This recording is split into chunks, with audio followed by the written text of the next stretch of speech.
Well folks, I'm Luke Clayton and this is my buddy Jeff Rice, and we are down at Jeff's place, the Buck and Bass Ranch. Our goal, as we have determined, is to spend a couple of days and live off the land, right Jeff? Absolutely. We've got things to cook. We've got, you've got some blackberry cobbler. I know those blackberries came out of your garden at home. And we've got some fajita meat, and that's pork backstrap from here, actually, from the hog that I shot with that dragon claw, you know. Yeah, sure. But I marinated it 2 days, so it's been marinating. It's going to be some good backstrap. So what I thought we'd do, Jeff, is I brought, I don't know if you can see it, I got a little cooker here, a little portable cooker. I thought we would cook our fajita meat on that, just grill it. Yep. And then I've got a large wok over here. Then we'll build a campfire out of some of this B&B charcoal pecan wood, you know. You bet. And then we'll probably cook that over there with the veggies and all that in that wok. Perfect. But you know, Jeff, so we've got our meal planned for today, and obviously this evening, and it'll be dark here in a couple hours. But tomorrow, what do you say we do some? We know this pond behind us is loaded with catfish. Yep. What do you say? Hopefully it'll work out. This is always a work in progress, folks. But if the plan comes to fruition, we'll catch a couple of catfish out of there. Fillet them right over here. I brought the blackened seasoning. There you go. The butter, the lemon. Yep. And we're planning ahead, but maybe we'll have a little cobbler left over to go with. As you said, the theme, living off the land, and that's what we're going to do for you this week on A Sportsman's Life, folks. So stay tuned. We're going to have some serious fun. So lots of cooking. We actually have my gun sitting back there. Luke saw a boar come into the feeder behind us here about, I don't know, maybe a half hour ago. Probably about 40 minutes ago. Yeah, I was moving around with my Dutch kettle, and there's one ran out. There's a feeder behind us, folks, probably 150 yards from where we are right now. And Jeff's got his blackout sitting back on that table. I do. Got the rest and everything, so who knows, might see a hog go down. You might, that's right. If one comes in there, we're going to get set up and try to videotape that. But until then, let's cook some food. This is going to be fun. Let's do it. I'm ready, buddy. I'm ready. Well, folks, here's some of our tools of the trade that we're going to be doing some cooking with the next couple of days. There's my old Dutch kettle. You would not believe how much cooking I've done on that old Dutch kettle right there. Kind of a new cooking machine for me right here, a little grill. We're going to make some fajitas out of some wild pork backstrap, and we're going to use some of this B&B pecan wood in this smoker along with some B&B charcoal. Probably some lump charcoal, which is in the sack, and then for sure some of the briquettes there. But that's kind of our cooking ensemble, if you will. I think the first thing that I'm going to do is make some good Dutch cobbler. So it's time to get the old fire going, and I'll be back with you in just a little bit. Hopefully we'll have the fire going good and some the makings of some Dutch cobbler in this old cast iron pot right here. And we'll give our charcoal about 15 minutes, 10 or 15 minutes to get white hot, and then we will lace that Dutch kettle with some B&B charcoal briquettes and get going. Okay, my friends, I think our charcoal is just about ready, so let's take a look at our cobbler. I've got it all mixed up and ready to go. So our next move, this is a number 10 Dutch kettle right here. Our next move is to take about 12 or 13 of those briquettes, those B&B charcoal briquettes, put on the top of this old lid right here, And then we're going to put about 7 or 8 briquettes underneath this and let it cook. So let's get going. Okay, my friends, here we go. We have approximately 13 briquettes on top, kind of on around the perimeter, the outer perimeter, and we probably have about 7 or 8 distributed all the way around. So we're going to give this cobbler about 40 minutes.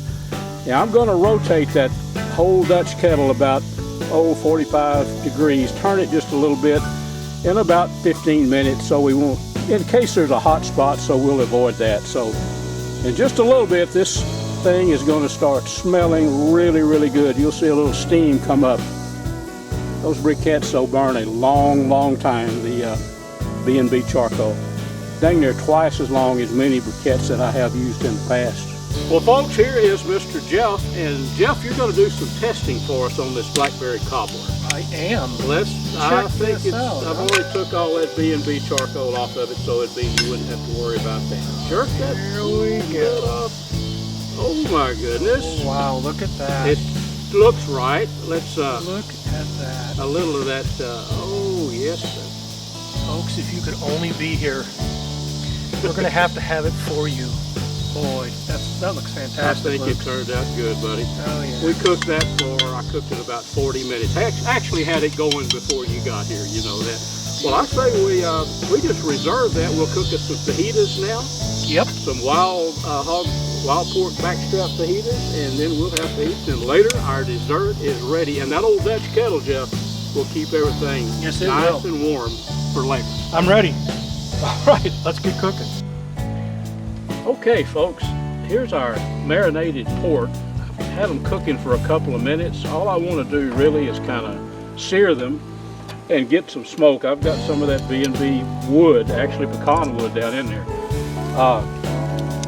Let me put the lid down on this thing and let's let them smoke for about 10 minutes, and we're going to finish cooking these fajitas over there on the wok. Well, friends, these pieces of pork here, backstrap, are actually our little fajita pieces, are really done.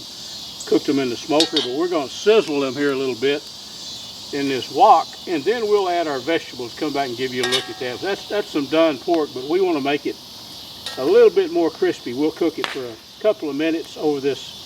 Got a good fire going with this B&B charcoal wood, pecan wood that we're using. So we'll put our vegetables in just a minute, and then we should have a meal ready to go.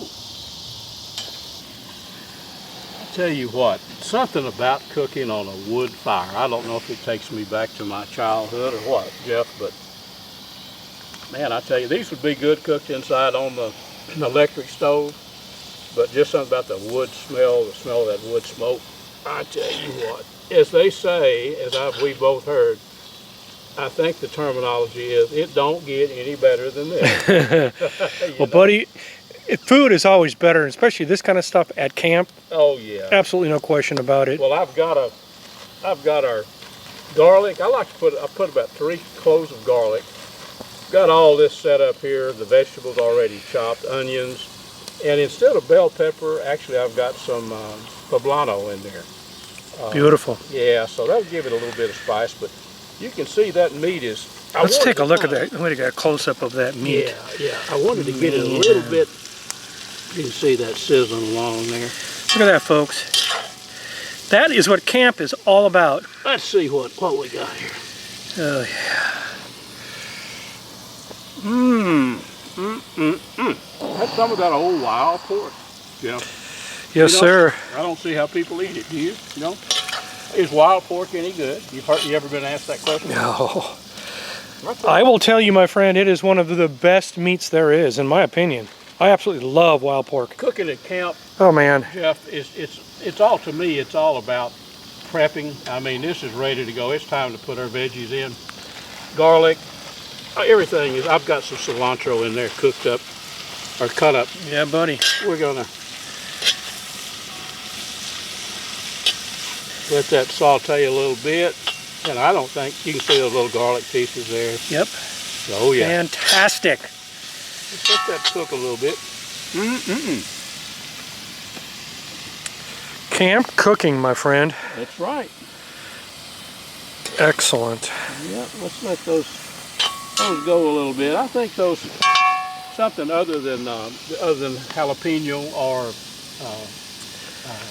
you know, like serrano. Sometimes you use those in there, but those poblanos, they're a little bit of a meaty pepper, you know. Mm-hmm. A little bit of meat to them, kind of like a bell pepper, except they have a little bit more flavor. I was looking for some Hatch chilies. You know, it's Hatch chili time right now, but I couldn't. The store I went to didn't have it, but I think these are going to suffice for us. You know what's funny is I have some Hatch chili in the freezer. Yeah? I should have brought them. Darn it. Oh, we'll make do. These oh yeah, we will. We'll if I'd have known, I would have grabbed them. Yeah. Yeah, because I don't know if, you know, there's all kind of New Mexico chilies. I don't really know if they're if Hatch are anything special. They're most certainly, you know, get a lot more publicity than any of them. Yeah. I'm not sure I could tell the difference, to be honest with you. You know. Yeah, good Hatch chilies are good. That's for sure. I'll tell you what, Jeff, we're going to give this a couple more minutes, buddy, and then you know, a tortilla. Here's another tip. You go down to Webb County, down on the Mexican border, Laredo, down in there at hunting camp. The tortillas, well, they're number one. They're usually made down there at the camp, Mexican folks, but they do not put an absolute no-no with a tortilla, a flour tortilla, or corn for that matter, is to put it in the microwave. My gosh, I mean, all that. You have to get. I like that black char. A little bit of browning them. Yeah, actually, yeah, absolutely. So we'll take them after we get all this done. We'll just slap about how many tacos, fajitas can you eat? About 8? Oh, 2 or 8, yeah. Well, we'll cook after we take this out, we'll go ahead and put our tortillas over this good hot fire in this wok, and we'll have those ready. So, Jeff, that's about all I can do, buddy. Just wait a couple minutes. It'll be time to eat, you know. There you go. Alrighty. And of course, the blackberry cobbler is sitting over here, just yes. Still smelling good. We haven't forgotten that blackberry cobbler. Oh no. All right, well, Luke is throwing on the tortillas. Tortillas, yes. Yep. Let's get some light on the subject here so we can see what that looks like. Yep, that's you. Oh yeah, right there, folks. That's what it's all about, friends. Yep. Camp cooking. Turn these a little bit here. That's about it, Chester, you know? Zoom in on that a little bit. Buddy, that's fantastic. We have some cilantro over there, some lime, some of that good guacamole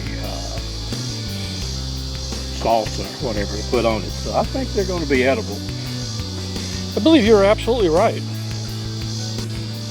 Yep, just leave them on there long enough to start to brown on each side. Yep. Mm-hmm.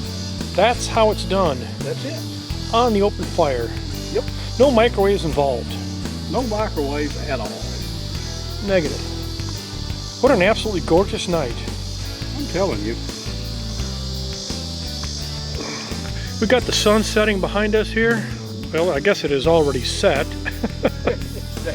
It's down now. But we're having just a ball here. We've got tortillas on the open fire pit. That's it. Yeah. We have a cold beverage.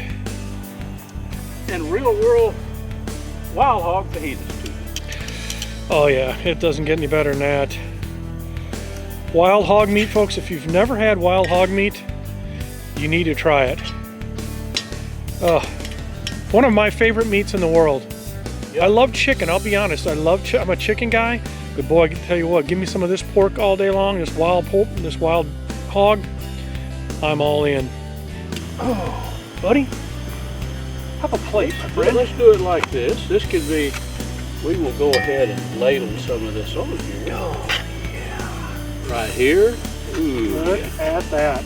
That's one. I'll set it over here. Let's see yours, bud. There we go. Camp life. Love that garlic in that too, you know? Just the aroma coming off that is just absolutely We'll start amazing with this, and then we have the, oh yeah. How about you want a little lime on yours? Absolutely I do. Let's do the lime. Oh yeah. Yeah? You like cilantro? A little cilantro. You just, yeah, that'll work. Perfect. Yep, okay. I'm even going to put just a tad of mild cheese on mine. And mild then also cheddar. that guacamole season, yeah. sauce there is pretty good Yes, stuff. sir. We got it going on here, folks. Oh, yeah. Wish you all could be with us, but Since you you'll have to join us through video. Yep. Good stuff. Okay. You know, a little lime really does. It's Guacamole. Yes. I'll tell you what, yeah, just pour a little in. Well, like a little on yours? Oh, you bet. You bet. Don't tell me when. It's good. Yeah. A little lime. Here it is. Guacamole salsa. And a little, I love cilantro, especially on the fajita. Oh, look at this. Yeah. Buddy, Mmm. cheers. Mr. Wysoon, I wish you were with us, buddy. we wish you were here. We'll do this next time when you get with us. Oh my. I can't tell you enough, friends. You don't even need a hunting license in Texas to get a hog. And hog meat, my goodness. My goodness. You know, these are, when I eat at a Mexican restaurant, I always want fajitas to taste like this. They never do. I mean, I've had some good ones, but I don't know, maybe. I don't know why. But, I mean, you get usually good. when you go to a Mexican restaurant, more than likely you're going to get chicken or beef. Mm-hmm. You know, with fajita, Yeah. meat, True. wild pork. Fantastic. Yes? Yes. I'll fix another one. Folks, so we don't torture you anymore and you have to watch us eat all this. Jeff, I think we probably need to cut the camera off and just cook and fix a couple more for you. Folks, we are going to try to catch a couple of catfish. Yes, we are. And then maybe the next thing you'll see, or maybe not, will be us catching some catfish, and then we're going to blacken them over the fire. Oh, yeah. Let's do it tomorrow. You betcha. Okay. All right. Toss me one of those, my friend. All right, folks. We are back. Highlight of the evening is the blackberry cobbler. Are you ready? I'm ready, buddy. I'm ready. We've already let it cool enough where we can handle it. We have. All right, let's see. Oh, look at that. You know what? After it's cooled some, it's thickened up. Look at that. It sure has, yeah. That's that mix that I showed everybody earlier. Beautiful. Oh yeah. Yep. That'll start you, and then we got plenty. Oh yes. This looks absolutely fantastic. That is that cobbler. Look at that cobbler mix. Just as thick. Mm-hmm. Good. Wow. Oh yeah. Well, I'll tell you, buddy. I'm gonna sleep pretty good tonight, I think. Oh, I know I will. What do you think we take the rest of those tortillas there? Let's wrap up some. Let's make some fajitas there, and let's Breakfast. yeah, we'll put them in tin foil, wrap them up, and then we get up in the morning. All we got to do is eat them. That's right. Let's do that. Let's do it. All right. Well, good morning, folks. We continue our adventure here on A Sportsman's Life. Luke, you ready to do a little catfishing? I'm ready, buddy. And you know, all this rain that we've had has brought these crawfish up to the surface. I found 3 walking the path over there a while ago. So I'm gonna bait up with a fresh, lively crawfish. And you've got some wild pork liver? Wild boar liver, yeah, wild hog liver right there, folks. We're gonna fish. We're fishing the pond here at the ranch. And the goal is to catch a couple of catfish. We know they're in here. Oh yeah. Because by golly, folks, we caught them out of the creek and we put them in here. Yeah, we've been stocking this pond. I think this summer alone, I've probably put 35 or 40, nice big channel catfish in this pond. So we know they're in here, and that's the reason we did this, so we can come right over here by camp, toss some bait in there, catch a quick lunch. So stick with us, folks. We're gonna have at it here and have a little bit of fun, right, buddy? Let's do it. The blackening seasoning is ready, so let's catch some lunch. Fishing time. You bet. Well, I think there's something that's messing with that bait because it's slowly moving. One nice channel cat will give us all we need for blackened catfish lunch. Oh, here we go.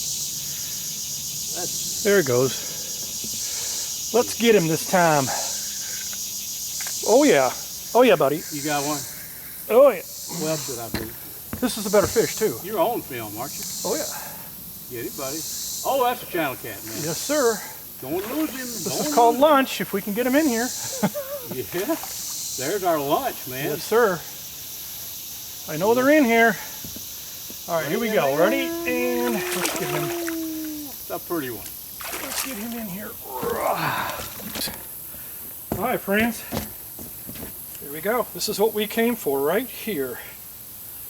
That, my friends, is called lunch. Yeah. Look Two at that. nice fillets. Look at that there. We get one more of these, my friend? Yeah, let's get one more. We'll have two big, nice fillets. Yes, sir. He's just perfect for filleting, you know. Oh, my goodness. We'll put some of that good blackening seasoning on that rascal, and Yes, we will. build a good, get us a good fire going up there and cook him outside here in a little bit. Can't tell you folks enough how good hog liver is for bait.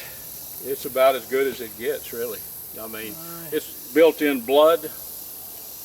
I should have brought our pliers, but Yep, I've got some sitting up there. I just didn't grab them. yeah.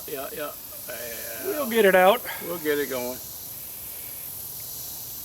Part of it. One down, one to go, my friend. My cork just moved, folks. Excuse me. Go get him. Go get him. There we go. I got it out.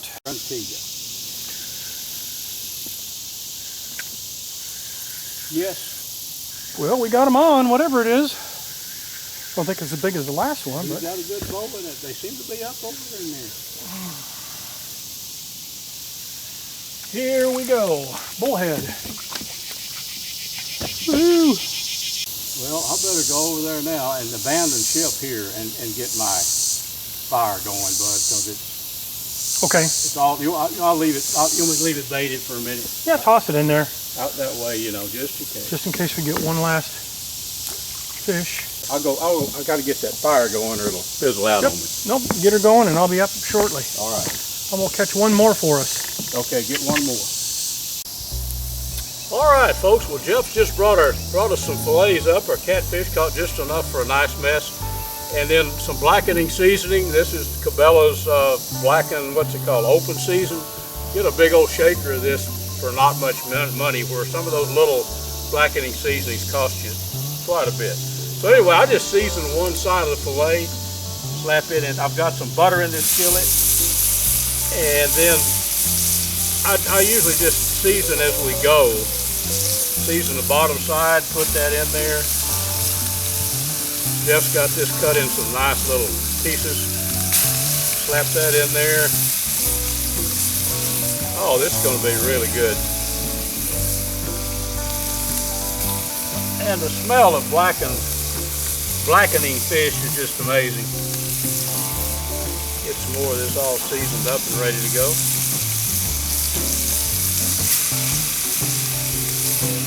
What I like about cooking outdoors, if you spill a little grease, what the heck, you know?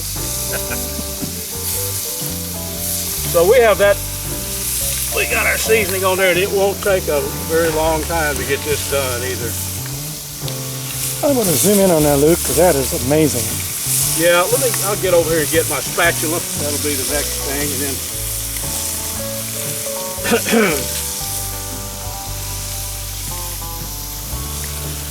I'm a little bit out of level here, but we can fix that by twisting it around. There we go. Yeah.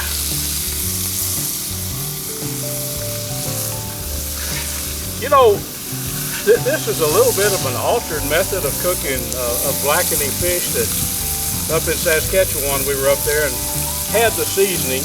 You know, we stopped by up in Saskatoon and bought this Cabela's seasoning.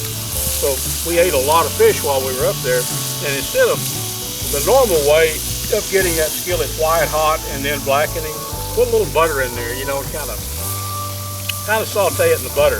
Doesn't take a long time to get this done, but you know, you think about it, regular blackened fish, what do you do after you get it blackened? You put lemon butter on it. So, you know, my theory is just cook it in a little bit of lemon butter, and it seasons it as it goes. It doesn't take a long time. Look at that. I mean, this happens pretty quick.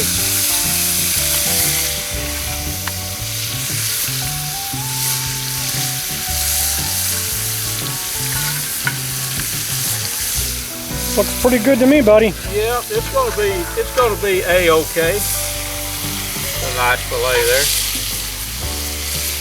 there. And we caught a few little catfish on the pond. Yeah, well, we didn't fish long, and I say we put that. We still have some of our fajitas from last night. You know, I say we have a fajita and some good blackened fish for lunch. What could be better? I'll tell you what. Let's take this out of the skillet, drag the old skillet off the fire so it won't continue to char, you know. And then I say we go in there and enjoy us a good fish lunch and break out a couple of those fajitas that we had from last night too. I think that sounds like a good plan. John Wilson, it looks like it's going to be a bear of a year when it comes to hunting season. We're not far away from hunting season right now, are we? No, we're not. It'll be here soon. And Double Nickel Taxidermy is prepared, I'm sure. We're ready to go. You're ready to go? Getting ready to go. Getting ready to go. What advice can you give somebody? Let's say he takes a deer somewhat like that I'm looking at right there, but maybe not quite that large, because that's a pretty big deer. Let's say, okay, I want to have a head mounted this year. What's the best advice that you can give me as far as getting it to you? You bet. Field care is of utmost important as far as your trophy's concerned. Get it to us quickly, especially earlier in the season. It's going to be warm outside, and those hides, anything over 40 degrees, bacteria starts to grow in the hide after it's harvested, and the hair will start slipping. Right. So get it skinned, get it cold quickly, and get it to us ASAP, and we can take it from there. But the main thing is, make sure you're careful with your cuts when you're gutting the deer. Don't go too high up into the brisket. Shot placement, think about that before you shoot the deer right in the front of the center of the neck here. Right.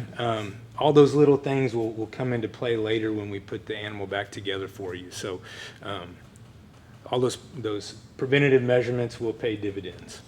How do they get best in touch with you? The best way to do it is either to call us at 830-237-9481. You can get us online. Our website's doublenickeltaxidermy.com.